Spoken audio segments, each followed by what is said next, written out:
Welcome friends. இப்போ ஸ்க்ரீனில் பார்த்துருக்க மாதிரி ஃப்ரீ ஃபயர் லவர்ஸோ இல்லை வாட்ஸ்அப் ஸ்டேட்டஸ் மாச ஆட்டிடியூட் வீடியோ மேக் பண்ணுறவங்களுக்கோ இந்த வீடியோ வந்துட்டு எப்படி மேக் பண்ணுறதை பற்றி பார்ப்போம். ஸோ வீடியோக்கு போகிறதுக்கு முன்னாடி சேனலுக்கு இப்போ தான் ஃபஸ்ட் டைம் வரீங்கன்னா லைக் பண்ணிவிட்டு சப்ஸ்கிரைப் பண்ணிவிட்டு பாருங்கள். இப்போ வீடியோக்குள்ளே போகலாம். இதுக்கு விஎன் அப்ளிகேஷனை ஓப்பன் பண்ணிக்கோங்க. ஸோ விஎன் அப்ளிகேஷனை ஓப்பன் பண்ணோன்னா மேலே பார்த்தீங்கன்னா ஸ்கேனர் கோட் மாதிரி ஆப்ஷன் இருக்கும், அதை செலக்ட் பண்ணுங்கள். எகைன் மேலே இமேஜ் ஐக்கான் இருக்கும், அதை கிளிக் பண்ணுங்கள். ஸோ உங்களுக்கு இந்த வீடியோக்கான கிஆர்பி கோடு எல்லாமே பார்த்தீங்க அப்படின்னா நம்ம டெலிகிராம் குரூப்பில் கொடுத்துருக்கேன். இப்போ ஸ்க்ரீனில் ஷோ ஆகிற மாதிரி டெலிகிராம் குரூப்பில் சர்ச் பண்ணிங்க அப்படின்னா உங்களுக்கு இந்த மெட்டீரியல்ஸ் வரும், நீங்கள் யூஸ் பண்ணிக்கோங்க.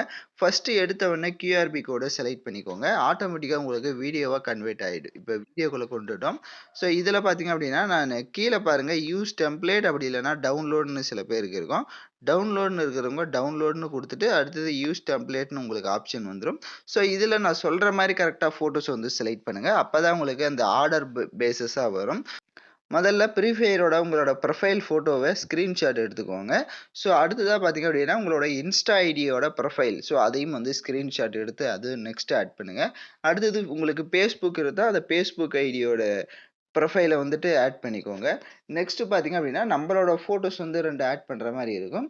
ஸோ உங்களோட ஃபோட்டோஸு எனி 2 ஃபோட்டோஸ் வந்து செலக்ட் பண்ணிக்கோங்க. இந்த ஆர்டராக நீங்கள் செட் பண்ணிங்கன்னா மட்டும்தான் கரெக்டாக அந்த வீடியோ வந்து உங்களுக்கு கன்வெர்ட் ஆகும். இப்போ நெக்ஸ்ட் ஆப்ஷனை கொடுத்துருங்க.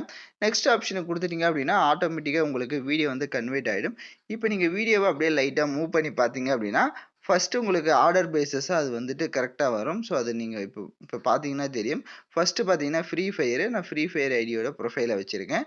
ஸோ நெக்ஸ்ட்டு பார்த்தீங்க அப்படின்னா இன்ஸ்டாகிராமு, அதோட இன்ஸ்டாகிராம் ஐடி ப்ரொஃபைலை வச்சுருக்கேன். அடுத்ததாக ஃபேஸ்புக்கு, அதோட இதுவும் வச்சுருக்கேன். அடுத்தது பார்த்தீங்கன்னா மீன் இருக்கும். ஸோ மீன்ற செக்ஷனில் நம்ம ஃபோட்டோ வந்து ஷோ ஆகும். ஸோ அதுக்கு ஏற்ற மாதிரி கரெக்டாக செட் பண்ணிக்கோங்க. உங்களுக்கு ஏதாவது ஒரு ஃபோட்டோ வந்து கொஞ்சம் ஜூம் பண்ணணும் அந்த மாதிரி இருக்குது அப்படின்னா கீழே ஃபோட்டோ ஆப்ஷனை செலக்ட் பண்ணிவிட்டு கிராப்ன்ற ஆப்ஷனை கிளிக் பண்ணுங்கள். கிராப்பை செலக்ட் பண்ணிவிட்டு இப்போ உங்களோட ஃபோட்டோஸ் வந்து நீங்கள் ஜூம் பண்ணணுன்னா கூட ஜூம் பண்ணி கரெக்டாக வந்து செட் பண்ணிவிட்டு அதே மாதிரி தான் 5 ஃபோட்டோஸ் இருக்கும். ஸோ 5 ஃபோட்டோஸுமே உங்களுக்கு ஏற்ற மாதிரி நீங்கள் வந்து ஆல்டர்னேஷன் பண்ணிக்கோங்க. தேவை அப்படின்னா ஆல்டர்னேஷன் பண்ணிக்கோங்க. அதே மாதிரி இந்த ஃப்ரீ ஃபயருமே அதே மாதிரி தான். தேவை அப்படின்னா கரெக்டாக உங்களோட ப்ரொஃபைலை இந்த மாதிரி ஸ்க்ரீன்ஷாட் எடுத்து அதையும் அட்ஜஸ்ட்மெண்ட் பண்ணிட்டு இப்போ டிக் ஐக்கான கொடுத்துக்கோங்க. இப்போ நம்ம வீடியோ வந்து சூப்பராக மேக் பண்ணியாச்சு. இப்போ தான் இது ட்ரெண்டிங்காக போயிட்டுருக்கு. இப்போ நான் சொன்ன பேஸஸாக நீங்கள் ஆர்டராக வந்துட்டு வீடியோ வந்து அந்த ஃபோட்டோஸ் வந்து ஆட் பண்ணிட்டீங்க அப்படின்னா உங்களுக்கு வீடியோ வந்து கரெக்டாக வந்துடும். இப்போ எல்லாமே கம்ப்ளீட் பண்ண வாட்டி மேலே பார்த்தீங்கன்னா சேவ் ஐக்கான் இருக்கும், அதை கிளிக் பண்ணி எக்ஸ்போர்ட் பண்ணிடுங்க. ஓகே ஃப்ரெண்ட்ஸ், இந்த வீடியோ பிடிச்சிருந்தா லைக் பண்ணுங்கள், ஷேர் பண்ணுங்கள், சப்ஸ்கிரைப் பண்ணிவிட்டு கூட இருக்க பெல் பட்டனை கிளிக் பண்ணுங்கள். அப்போ தான் நம்ம சேனல்ஸில் போடுற எல்லா வீடியோஸோட நோட்டிஃபிகேஷன்ஸும் உடனடியாக வரும்.